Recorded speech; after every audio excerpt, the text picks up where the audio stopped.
Hello there you guys, welcome to one of my videos. Going to be giving you my player ratings from Manchester United's 0-0 draw with Southampton at Old Trafford. So I'll start with David De Gea. I'm going to give him a 7 out of 10. He made some crucial saves in the game.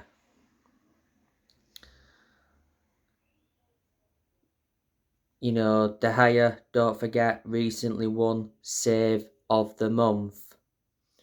Yeah, because he made a fantastic save to deny Iheanacho in Manchester United's 3-0 win against Leicester. De Gea is Manchester United's #1 goalkeeper.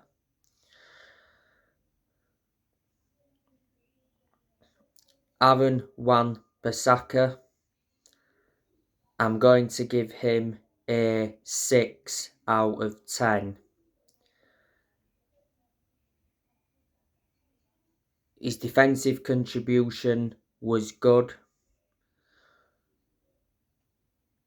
but he gave the ball away a lot of times in the game. And I think he made a good goal line clearance. Aaron Wan-Bissaka, of course, came in for Diego Dalot. Bissaka, I think he will leave Manchester United in the summer. He's not our first choice right back, Diego Dalot is. Manchester United got Aaron Wan-Bissaka from Crystal Palace back in the summer of 2019, got him in a deal worth 50 million. Moving on to Raphael Varane, I'm going to give him a 8 out of 10. Varane didn't put a foot wrong in the game. Varane had a good opportunity, could have scored.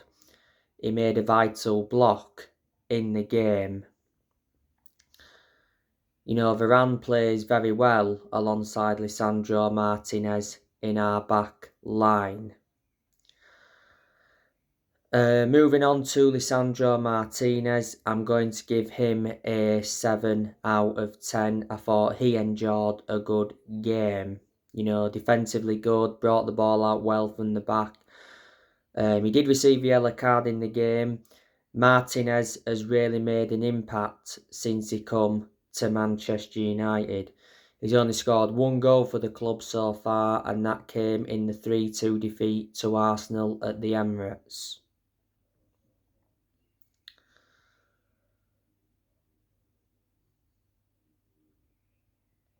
Moving on to Luke Shaw, I'm going to give him a 6 out of 10. Did alright, Luke Shaw. I thought he made some good runs at times. Put some good crosses into the box. Luke Shaw's enjoyed a very good season. He was very poor in Man United's 7-0 humiliation by Liverpool. He actually could have been sent off in that game. Luke Shaw is still Man United's first choice left back despite the arrival of Terrell Malaysia. Shaw's been at the club for a good 9 years or so now, so he's been a long-serving player. Towards the end of last year, Man United extended Luke Shaw's contract by a year. Moving on to Casemiro, going to give him a 3 out of 10. Casemiro did get sent off in the game. It was a harsh decision. Erik ten Hag hit out at inconsistent referees after Casemiro sees red card. It's Casemiro's second red card this season. He's now got a 4-game ban. Revert back to February, he served a 3-match ban. But before Casemiro got sent off, I thought he was sloppy on the ball.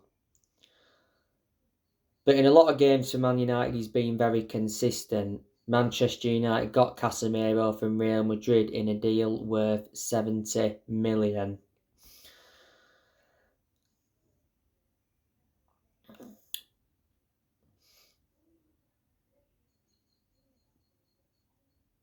Moving on to Marcus Rashford. I'm going to give him a 6 out of 10. Didn't do too bad. Rashford did have a good chance in the game. Produced a save from the Southampton goalkeeper. Rashford scored in the 4-1 win against Real Betis in the Europa League round of 16 first leg. Could have had an hat-trick in that game, reflecting on the chances he had. Rashford has got 26 goals in all competitions this season. What a season he is enduring. This is definitely his best season as a United player. Not so long ago, Rashford got named Premier League Player of the Month for the 3rd time this season.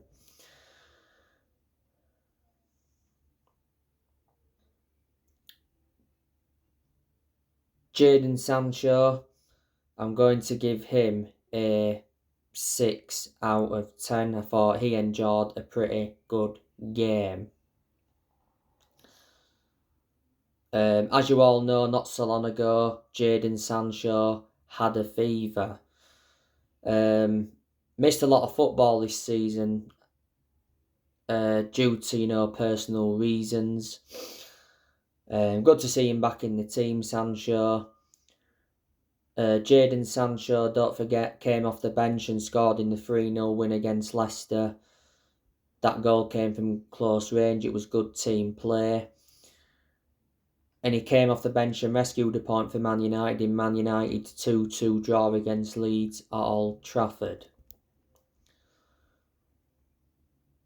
Moving on to Bruno Fernandes. I'm going to give Bruno Fernandes a 7 out of 10. I thought Fernandes' movement was good. He looked good on the ball. Created quite a few opportunities. He had a very good chance, did Bruno Fernandes. Produced a good save from the Southampton goalkeeper. Well, he saved it onto the post. Bruno Fernandes was in a deeper role against Southampton. Don't forget, Fernandes scored in the game against Real Betis and he provided an assist. After that game, Erik ten Hag praised Bruno Fernandes' personality after superb performance against Real Betis. And Ten Hag did mention that he was Man United's best player in the Europa League tie. Prior to the game against Betis though, Ten Hag did say that Bruno Fernandes will remain Man United captain. Ten Hag said Bruno Fernandes is Man United's inspiration. But Fernandes certainly silenced his critics because he received a lot of criticism after the game against Liverpool at Anfield. It was a disgrace what Fernandes did against Liverpool. He nudged the assistant referee. The FA decided to take no action. Fernandes could have been sent off in the 7-0 thrashing by Liverpool.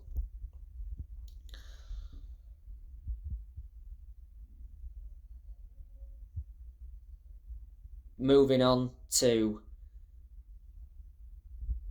Anthony. I'm going to give him a 6 out of 10.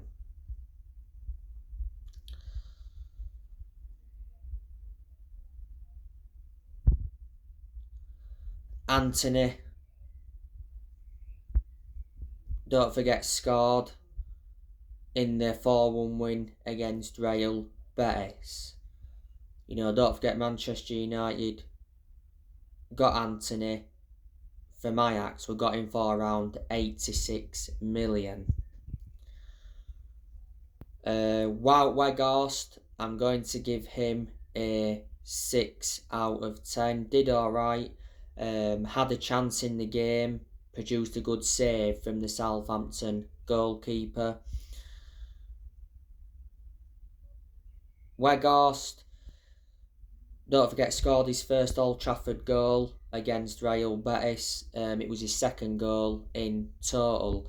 Man United have got him on loan until the end of the season.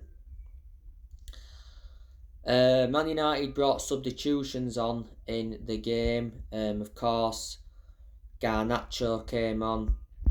I'll give him a 5 out of 10. Garnacho went off injured. It said he left Old Trafford on crutches. Ten Hag's provided us with an update on Garnacho.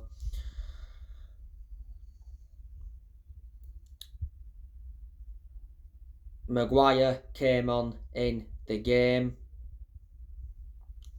I'll give him a 5 out of 10. Fred came on in the game.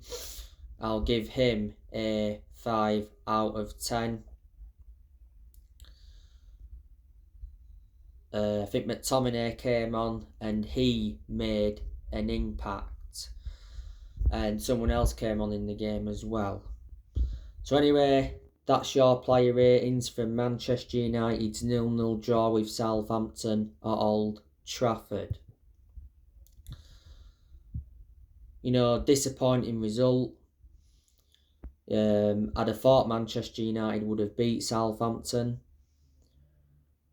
Like I said, both teams had their opportunities. Southampton, had some very good opportunities. James Ward-Prowse, hit the woodwork from a free kick. And I said, James Ward-Prowse was one player Man United had to watch out for, because James Ward-Prowse is one of Southampton's key players. Kyle Walker-Peters, he had these chances. There was one chance where he hit the post. Theo Walcott had some good opportunities as well. De Gea made some good saves to deny him.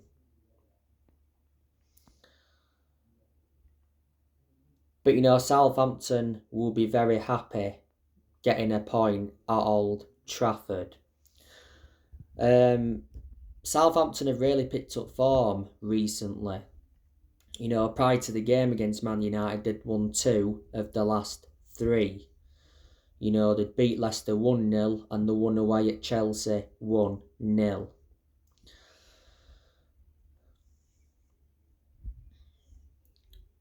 But analysing the whole season, Southampton have really struggled. They are in the relegation zone. They could go down this season. Southampton, as far as I'm aware, were just missing 2 players. That was Juan Larius and Valentino Livramento.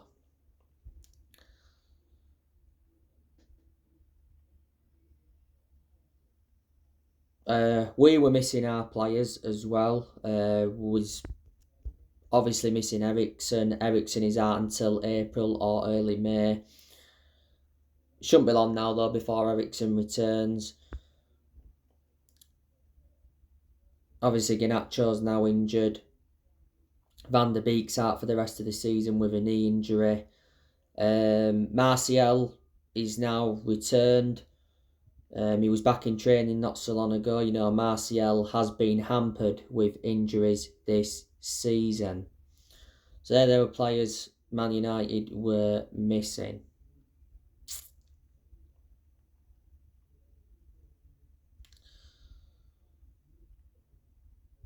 Ten Hag did mention that Man United should have definitely had a penalty.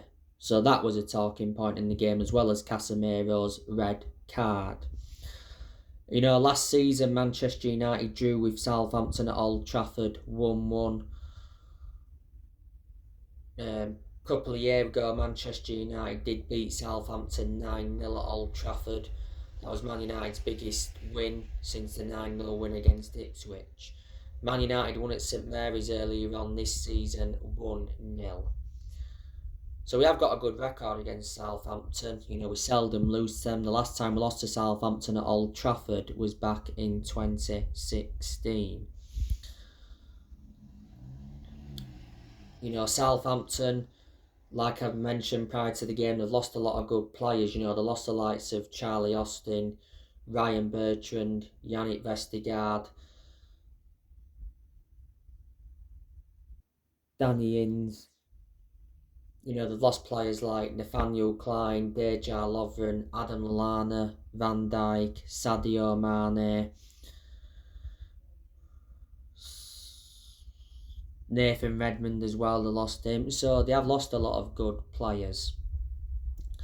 Southampton are on their third manager this season. That's Ruben Selles. Ruben Selles is the Southampton manager until the end of the season.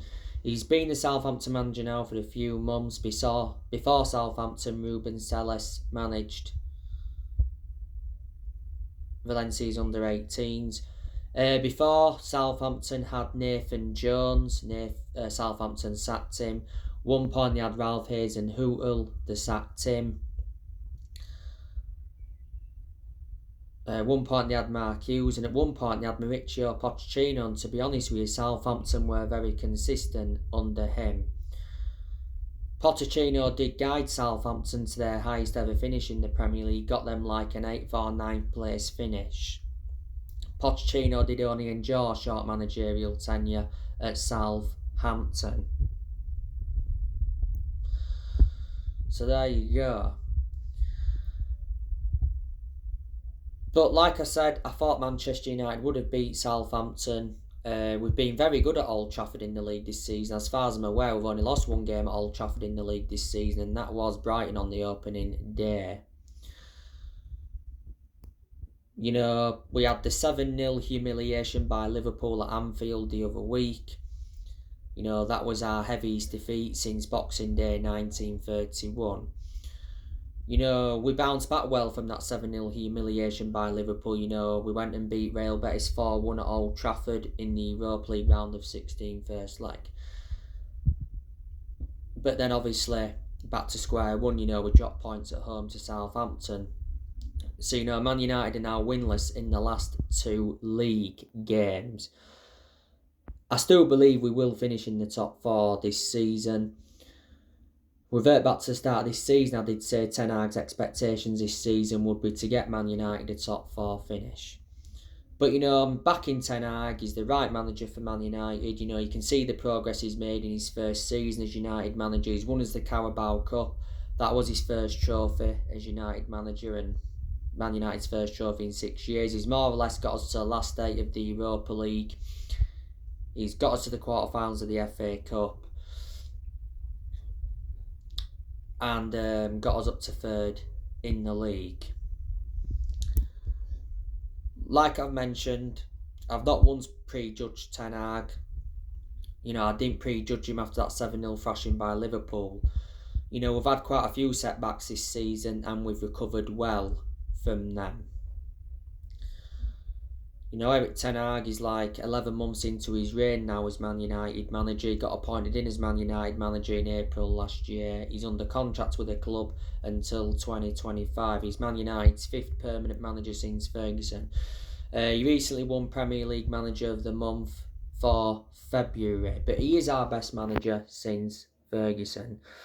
So anyway, guys, more videos coming up soon. Drop your comments, likes below on the channel if you do consider subscribing as always, and take care. God bless.